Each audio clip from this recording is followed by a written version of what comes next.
very simple Sahabi whose name is not even mentioned in the books of hadith, who keeps on coming back into the masjid. He comes to the Prophet's masjid, goes back home, comes back, goes back home. The Prophet stops him and says, what's going on here?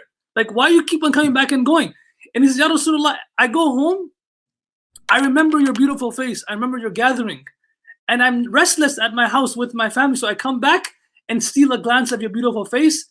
It stays in my mind, and as soon as it starts dwindling from my mind, I come back to see your face again, to capture that moment again. You know, this was a real life moment. And then he says, Ya Rasulullah, but when I get back home and I start thinking, what's going to happen to me on the day when I die and when you leave this world, will I be able to see you in Jannah? And the Prophet, just let the audience know how obsessive they were to see the Prophet ﷺ. I talked about this a few days ago, but these people were so obsessed just to see the Prophet ﷺ.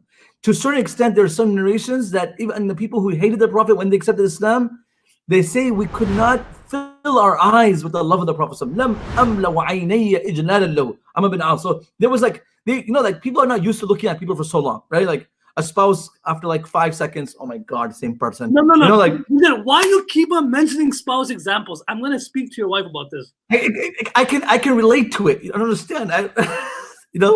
But Mufti Sahab, but your children, you look at your children, they're so beautiful. You look at your spouse, they're so beautiful, right?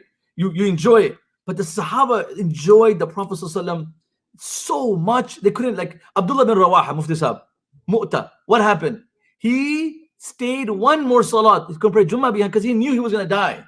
So he didn't go, and he wanted to stay behind to pray one more salat behind the Prophet ﷺ, right? Yeah. And the Prophet reprimanded him for that, but he chose to do that. And I talked about how they all used to just be around the Prophet ﷺ, look at him, enjoy his view, and not to have, in this narration that you're saying, where the Sahabi is worried, saying that if I, where the words go, إِذَا ذَكَرْتُ مَوْتِي وَمَوْتَكَ عَرَفْتُ أَنَّكَ إِذَا دَخَلْتَ الْجَنَّةِ رُفِعْتَ مَعَ النَّبِيِّينَ وَإِنِّي إِذَا دَخَلْتُ الْجَنَّةِ خَشِيتُ أَنْ لَا أَرَاكَ. Mufti Sahab.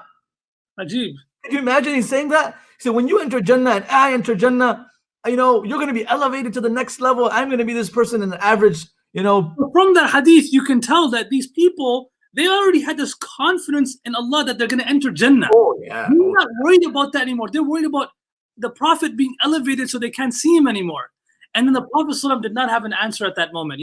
He said, what a beautiful question.